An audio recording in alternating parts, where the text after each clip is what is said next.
Hi friends, welcome to யகாஷாரி creatives. Friends, நம்ம சேனலில் இப்போ ஆரி கிளாஸ் 10 வரைக்கும் நம்ம வந்திருக்கோம். அந்த 10 கிளாஸஸில் நம்ம என்ன பார்த்துருக்கோம் அப்படின்னா, ஆரி செயின் ஸ்டிச் போடுறது எப்படின்னு பார்த்துருக்கோம், பீட் ஒர்க் எப்படி பண்ணுறதுன்னு பார்த்துருக்கோம், பீட்ஸ் லோடிங் பண்ணுறது பார்த்துருக்கோம், சீக்வன்ஸ் வச்சுருக்கிறத பார்த்துருக்கோம், சில்க் த்ரெட்டை வச்சு செயின் ஸ்டிச் போடுறது, செயின் ஸ்டிச்சை மடக்கி போடுறது, சில்க் த்ரெட்டை வச்சு நம்ம ஒரு ஃப்ளாரை எப்படி ஃபில் பண்ணுறது, இதை பற்றியும் நம்ம பார்த்துருக்கோம். இப்போ நம்ம என்ன கற்றுக்கிட்டோமோ அதை வச்சு தான் ஃப்ரெண்ட்ஸ் இந்த பேக் நெக் நம்ம ஒரு டிசைன் நம்ம போட போகிறோம். நம்ம இது வரைக்கும் என்ன கற்றுக்கிட்டு இருந்திருக்கோமோ அதுதான் இந்த பேக் நெக்கில் வரும். ஆரி பிகினர்ஸ் நீங்கள் ஸ்டிச்சஸ்லாம் தனித்தனியாக நீங்கள் பழகியிருப்பீங்க. அதெல்லாம் ஒரு நெக்குக்கு ப்ளவுஸுக்கு நம்ம யூஸ் பண்ணும்போது அது எந்த இடத்துல யூஸ் பண்ணுறதுன்னு உங்களுக்கு தெரியாது. இப்போ நம்ம இது வரைக்கும் கற்றுக்கிட்டதை வச்சு நம்ம இந்த பேக் நெக் எப்படி ஆரம்பிக்க போகிறோங்கிறத பற்றி பார்ப்போம் ஃப்ரெண்ட்ஸ். வாங்க நம்ம வீடியோக்குள்ளே போகலாம். நம்ம வீடியோக்குள்ளே போகிறதுக்கு முன்னாடி நம்ம சேனலை சப்ஸ்கிரைப் பண்ணுங்கள், லைக் பண்ணுங்கள், ஷேர் பண்ணுங்கள், கமெண்ட் பண்ணுங்கள். நம்ம பிகினர்ஸுக்கு உங்களுக்கு இந்த நம்ம சேனலோட வீடியோஸ் யூஸ்ஃபுல்லாக இருக்கும். வாங்க ஃப்ரெண்ட்ஸ், நம்ம வீடியோக்குள்ளே போகலாம். இப்போ நம்ம இந்த ப்ளவுஸ் நெக் டிசைனுக்கு தேவையான எல்லா மெட்டீரியல்ஸும் நம்ம எடுத்து வச்சுருக்கோம். சில ஃப்ரெண்ட்ஸ் வாட்ஸ்அப்பில் கேட்டிருந்தாங்க, நீங்கள் என்ன மெட்டீரியல் யூஸ் பண்ணுறீங்கிறத நேம் சொல்லுங்கள் அப்படி சொல்லி கேட்டிருந்தாங்க. அந்த ஃப்ரெண்ட்ஸுக்காண்டி நம்ம இப்போ பார்க்குறோம். ஆரி நீடில் நம்ம யூஸ் பண்ணுற ஆரி நீடில் டுலிப் நீடில். இந்த டுலிப் நீடிலில் நம்ம ஜரி போடுறதுக்கு நம்ம 14 நம்பர் நீடில் எடுத்திருக்கோம். பீட்ஸ் வைக்கிறதுக்கு 23 நம்பர் நீடில் நம்ம எடுத்திருக்கோம். இதோட சாரீ காப்பர் ஜரிங்கிறதுனால காப்பர் ஜரி எடுத்து வச்சுருக்கோம். சாரீ கலர் ஒரு லவாப்பழ கலர், அதனால் அந்த லவாப்பழ கலரில் சில்க் த்ரெட் எடுத்து வச்சுருக்கோம். 3 mm பீட்ஸு, கோதுமை பீட்ஸு, சுகர் பீட்ஸு, ஒரு ஃப்ளவர் நம்ம ட்ரேசிங் பேப்பரில் நம்ம வரைஞ்சி வச்சுருக்கோம். இந்த ட்ரேசிங் பேப்பரை வச்சு நம்ம எப்படி ட்ரேஸ் பண்ணுறோங்கிறத பற்றி பார்ப்போம் ஃப்ரெண்ட்ஸ். வாங்க. நம்ம சப்ஸ்கிரைபர் ஒருத்தவங்க கேட்டிருந்தாங்க, நம்ம ப்ளவுஸ் மார்க்கிங் வீடியோ போடுங்க சிஸ்டர்னு கேட்டிருந்தாங்க. அவங்களுக்காக நம்ம ஆரி பிகினர்ஸில் பார்ட் 1 ப்ளவுஸ் மார்க்கிங் பற்றியும், பார்ட் 2 ஃப்ரேமில் எப்படி கிளாத்தை ஃபிக்ஸ் பண்ணுறதை பற்றியும் போட்டிருக்கோம். இது பார்ட் 3 நம்ம இந்த ப்ளவுஸ் டிசைன் எப்படி பண்ணுறோங்கிறத பற்றி போட்டிருக்கோம் ஃப்ரெண்ட்ஸ்.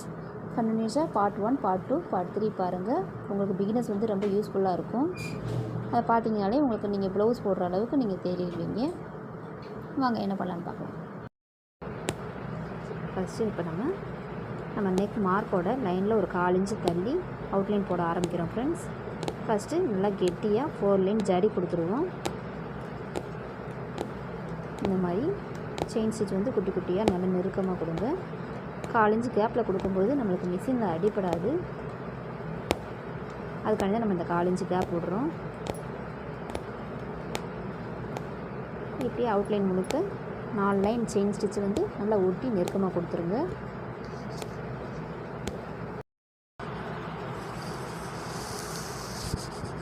நம்ம 4 லைன் ஜரி கம்ப்ளீட் பண்ணிட்டோம். 4 லைனே நம்மளுக்கு நல்லா கெட்டியாக வந்திருக்கு பாருங்கள்.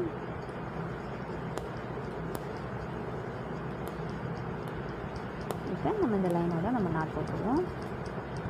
இதுக்கப்புறம் நம்ம சில்க் த்ரெட்டு கொடுப்போம். சில்க் த்ரெட்டு 2 லைன் கொடுத்து மடக்கி கொடுக்கும்போது நம்மளுக்கு மிஷினில் அடிபடாமல் இருக்கும். பாசியும் அடிபடாது நம்மளுக்கு. இல்லாட்டி பாசி அடிபட்டே பிஞ்சிடும். நம்ம 2வது நம்ம நாட் போட வேண்டியது வரும். நம்ம இந்த மாதிரி லைன் போட்டு தைச்சோம் அப்படின்னா நம்மளுக்கு மிஷினில் அடிபடாது.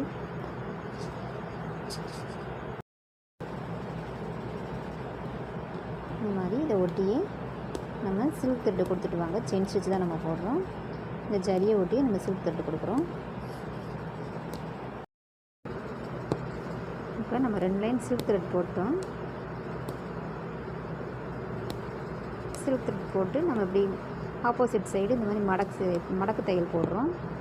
மேலே கீழே இந்த மாதிரி கிராஸாக லாக் பண்ணுறோம். இந்த மாதிரி நம்மளுக்கு போடும்போது நம்மளுக்கு ஒரு பைப்பிங் போடுற லுக்கு கிடைக்கும் அந்த சாரியோட கலரில். இப்போ பாருங்கள் ஃப்ரெண்ட்ஸ், நம்ம சில்க் த்ரெட்டை நல்லா மடக்கி போட்டிருக்கோம்.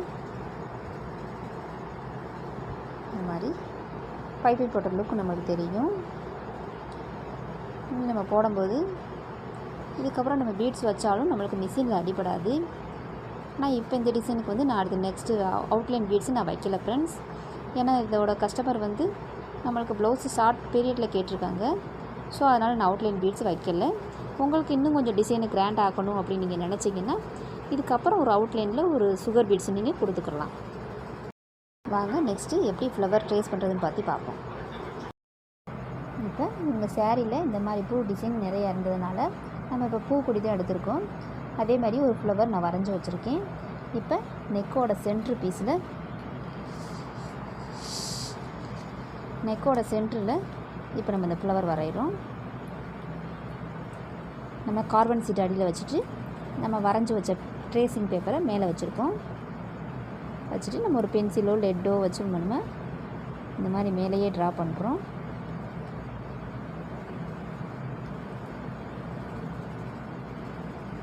இந்த மாதிரி வரையும்போது நம்மளுக்கு டிசைன் அடியில் விழுந்திருக்கும். நீங்கள் ரொம்ப அழுத்தி வரையணும்னு அவசியம் இல்லை.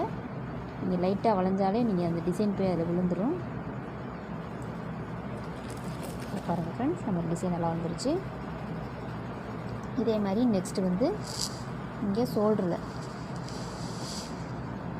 ஷோல்டருக்கு நான் நெக் அவுட்லைன் ஃபுல்லாக கொடுத்துட்டேன். ஆனால் ஷோல்டர் ஜாயின் பண்ணுறதுக்காண்டி ஒரு 1/2 இன்ச்சு நான் கேப் விட்டுருக்கேன். இப்போ இந்த இடத்துல நம்ம அந்த ஃப்ளவரை நம்ம வரைஞ்சிடுவோம். பாருங்கள், அந்த ஷோல்டரை ஒட்டி நான் ஒரு ஃப்ளவர் போடுறேன்.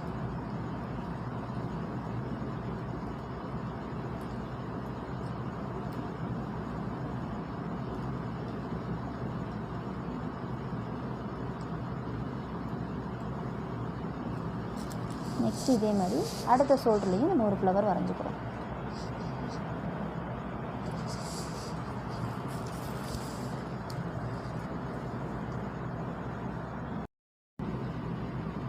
இந்த மாதிரி நம்ம ஷோல்டருக்கு ஒரு 1/2 இன்ச்சு கேப் விட்டு நம்ம வரைஞ்சிருக்கோம்.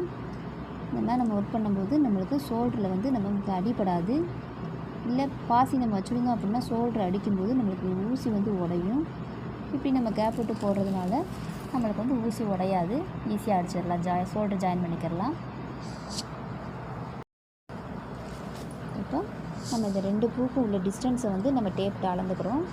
அப்படின்னா தான் நம்மளுக்கு டிஸ்டன்ஸ் கரெக்டாக மெயின்டைன் பண்ண முடியும். இந்த மாதிரி டேப்பை வளைச்சி வச்சுக்கோங்க. ஏன்னா நம்மளுக்கு சென்ட்ரு பூவும் ஷோல்டர்கிட்ட இருக்கிற பூவும் தான் நம்மளுக்கு கரெக்டாக இருக்கணும். மீதி கேப் எவ்வளோ வருதுன்னு அளந்துக்கோங்க. மீதி கேப் கரெக்டாக 10 இன்ச்சு வருது. அப்போ 10 இன்ச்சுன்னா நான் ஒரு நம்ம 2 ஃப்ளவருக்கும் இடையில 10 இன்ச்சு இருந்ததுனால இப்போ நம்ம இந்த பூவோட சென்டரில் 2.5 இன்ச்சு கேப்பில் ஒரு 4 ஃப்ளவர் நம்மளுக்கு வரும்.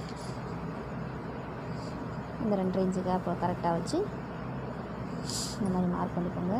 அப்படின்னா தான் பூ நம்மளுக்கு கரெக்டாக ஒரே லெவலாக தெரியும்.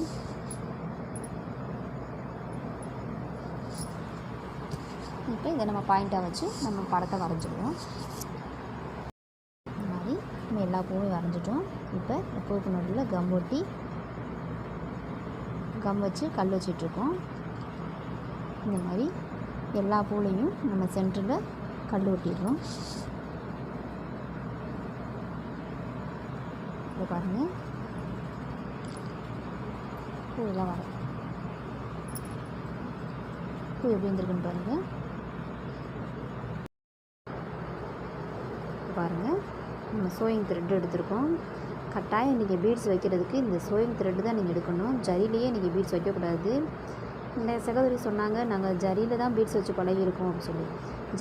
ஜரியில் நீங்கள் பீட்ஸ் வச்சு பழகுனீங்க அப்படின்னா உங்களுக்கு ஃபினிஷிங் நீட்டாக இருக்காது. அதனால் இந்த மாதிரி சில்க் த்ரெட்டில் தான் நீங்கள் பீட்ஸ் வச்சு பழகணும்.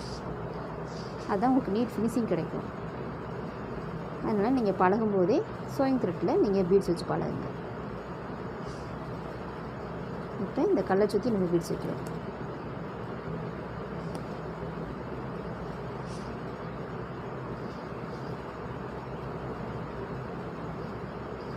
கல்லை சுற்றி இந்த மாதிரி நெருக்கமாக வைங்க.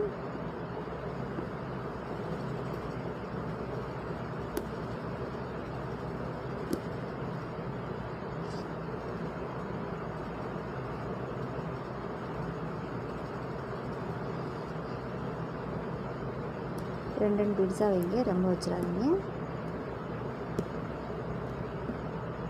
இந்த ஸ்டோனை நம்ம ஃபிட் பண்ணிட்டோம்.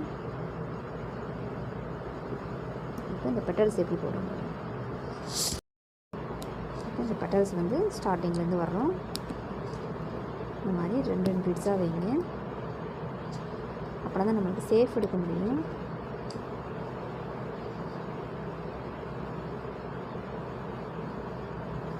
நம்ம கரெக்டாக அந்த பெட்டல்ஸ் வந்து நம்ம கரெக்டாக சேஃப் எடுக்கணும். இந்த வளையிற இடத்துல லைட்டாக வளைஞ்சிடணும். இந்த மாதிரி சேஃபாக எடுத்துக்கோங்க.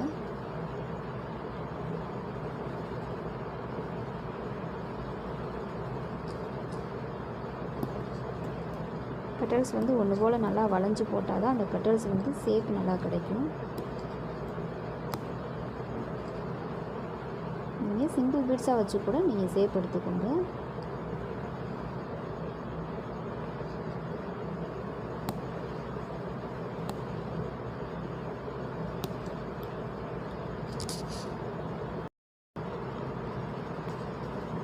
நம்ம லாஸ்ட் பெட்டல் வச்சுட்ருக்கோம். சேஃப் கரெக்டாக எடுத்துட்டோம்.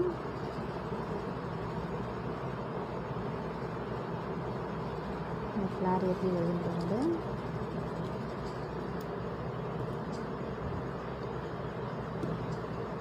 இந்த சேஃப் கரெக்டாக எடுத்தால் தான் இந்த ஃப்ளார் வந்து அழகாக இருக்கும்.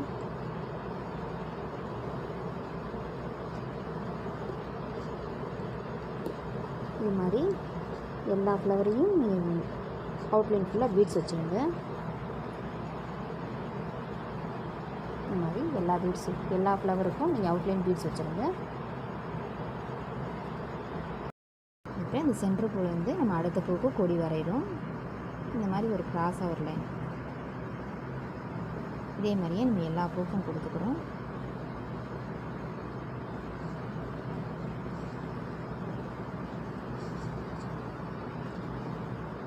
இந்த மாதிரி இந்த பக்கம் இப்போ நம்ம சென்டர் பூ வந்து அங்கிட்ட அந்த மாதிரி கொடுத்துட்டோம். இப்போ இந்த பக்கம் இப்படி போகிற மாதிரி கொடுத்துருவோம்.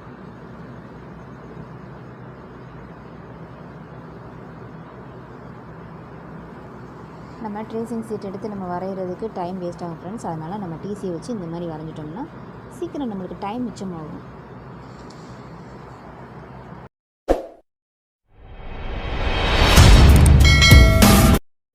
பாருங்கள் ஃப்ரெண்ட்ஸ், நம்ம ஃப்ளவர் வந்து பீட்ஸ் அவுட்லைன் ஃபுல்லாக நம்ம வச்சுட்டோம்.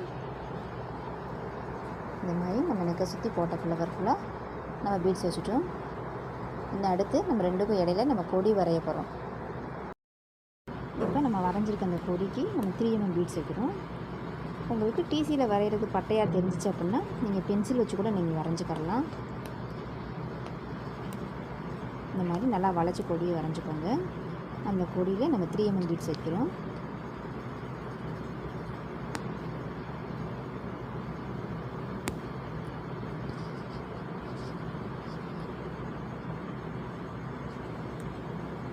இந்த மாதிரி ஒரு பூக்கு தொடுற மணிக்கு கொடி வரைஞ்சிக்கோங்க.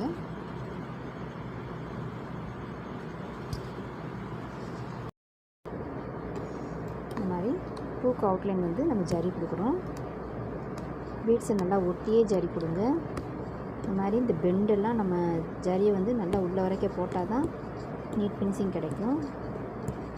இந்த மாதிரி உள்ள வரைய போய் இந்த மாதிரி திருப்பிடுங்க. அப்படின்னா தான் அந்த பெண்டு நல்லாயிருக்கும்.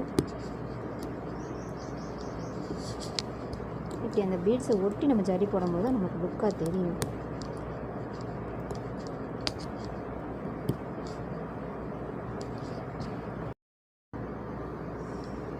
இப்படி நம்ம பூவை முடிச்சிட்டோம். அது வந்து இந்த மாதிரி கொடி போட்டுக்கிறோம். கொடிக்கும் அவுட்லைன் ஜரி கொடுத்துருங்க. 2 பக்கமும் ஜரி கொடுத்துருங்க.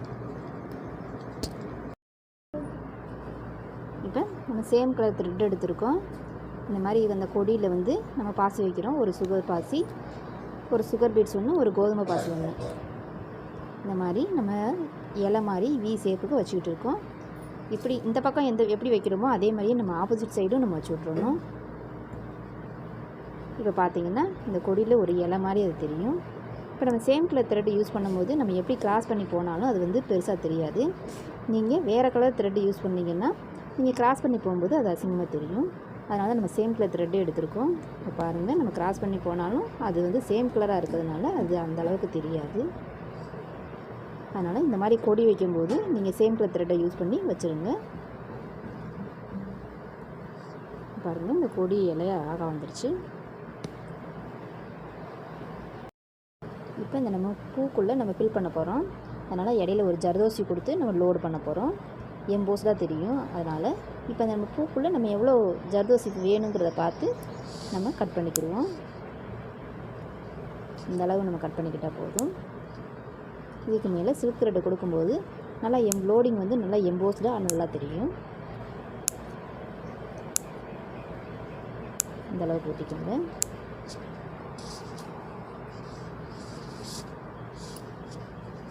இப்போ இந்த பூக்கு நடுவில் இப்போ இந்த பெட்டல்ஸுக்கு நடுவில் நம்ம ஜர்தோசி வைக்கிறோம்.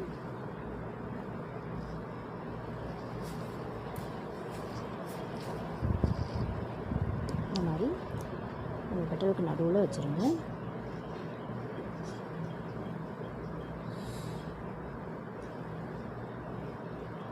எல்லா பெட்டல்ஸ்லையுமே சென்டராகவே வச்சுருங்க ஜர்தோசியை.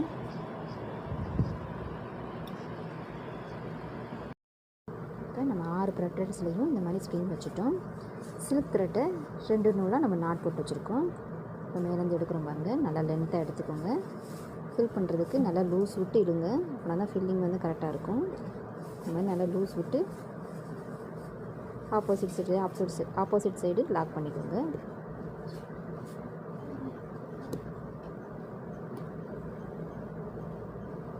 இந்த மாதிரி இங்கே பக்கம் ஒரு லாக்கு, இந்த பக்கம் ஒரு லாக்கு, சின்ன செயின் ஸ்டிச் போட்டு திருப்புங்க. அப்போ ஃபில்லிங் நல்லா எம்போஸ்டாக இருக்கும். அது மாதிரி பக்கத்தில் இப்படி நெருக்கியே லோட் பண்ணணும். கேப் விடக்கூடாது.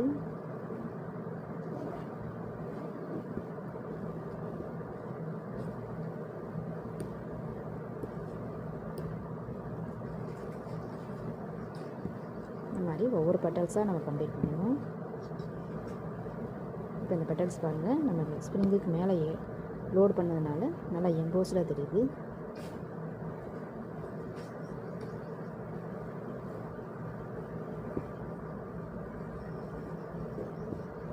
பெட்டல் பாருங்கள் நல்லா அழகாக இருக்குது. இப்படியே நம்ம எல்லா பெட்டலும் போட்டுக்கலாம். இந்த மாதிரி நம்ம அடுத்தது பெட்டல் வந்துட்டோம்.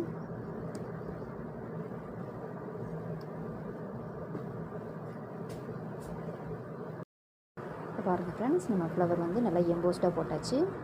இப்போ அந்த ஃப்ளவருக்கும் கொடிக்கும் நெக்குக்கும் உள்ள கேப்பில் சில்க் த்ரெட்டு, சேம் சில்க் த்ரெட்டை வச்சு வாட்டர் ஃபில்லிங் ஸ்டிச் நம்ம போட்டிருக்கோம். வாட்டர் ஃபில்லிங் வந்து ஜமிக்கி வச்சு நம்ம போடும்போது நல்லா சைனிங்காகவும் கிடைக்கும். அதனால தான் நமக்கு சைனிங் மட்டும் வேணும்னு சொல்லிட்டு சேம் த்ரெட்டை வச்சு இந்த மாதிரி வாட்டர் ஃபில்லிங் போட்டுக்கிட்டுருக்கோம். இது வந்து சேம் த்ரெட் இருக்கிறதுனால த்ரெட்டு அதிகமாக தெரியாது. நம்மளுக்கு வந்து அந்த சீக்வன்ஸோட கிளிட்டர் மட்டும்தான் நம்மளுக்கு தெரியும்.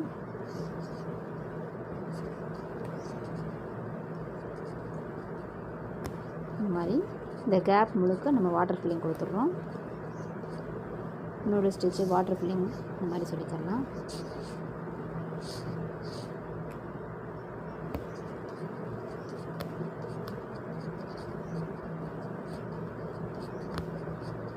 இந்த மாதிரி அங்கங்கே ஒவ்வொரு ஜம்க்கி வச்சுக்கோங்க. அப்போ தான் நம்மளுக்கு சைனிங் கிடைக்கும்.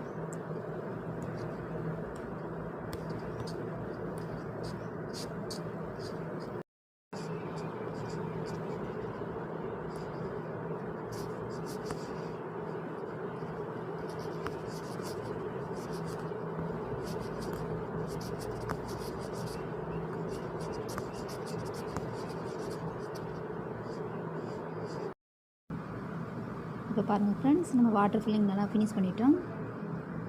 பாருங்கள் நீட்டாக இருக்குது. நம்ம செல்ஃப் த்ரெட்டு கொடுத்ததுனால ஜம்க்கி மட்டும் நல்லா கிளிட்டராக சைனிங்காக தெரியுது. ஃப்ளவரும் நல்லா எம்போஸ்டாக இருக்குது. இந்த மாதிரி ஃபுல்லாக கம்ப்ளீட் பண்ணியாச்சு. இப்போ பேக் நெக் எப்படி இருக்குன்னு பாருங்கள் ஃப்ரெண்ட்ஸ். நம்மளோட வீடியோ இப்போ ஸ்டார்டிங்லேருந்து போட்டதுனால உங்களுக்கு ஈஸியாக இருக்கும். இது மாதிரி நீங்கள் வேறு டிசைனை நீங்கள் யூஸ் பண்ணுங்கள். வேறு டிசைனில் இந்த மாதிரி நீங்கள் போட்டு பாருங்கள். இது வரைக்கும் நம்ம கற்றுக்கிட்டதை வச்சு தான் நம்ம இந்த டிசைனை நம்ம போட்டிருக்கோம். பேக் நெக் ரொம்ப அழகாக வந்திருக்கு. பிகினர்ஸ் வந்து இதுக்கு ஸ்டார்டிங் வந்து ஒரு 1500லேருந்து 2000 நீங்கள் வாங்கிக்கலாம். 1.5லேருந்து 2க்குள்ளே நீங்கள் ரேட் ஃபிக்ஸ் பண்ணிக்கலாம். நல்லா சிம்பிளாகவும் நல்லா கிராண்ட் லுக்காகவும் தெரியும். சேரீயோடு பார்க்கும்போது ரொம்ப அழகாகவும் இருக்கும். ஓகே ஃப்ரெண்ட்ஸ், நம்ம ஃபுல் வீடியோ வாட்ச் பண்ணதுக்கு தேங்க்யூ ஃப்ரெண்ட்ஸ். பாய்.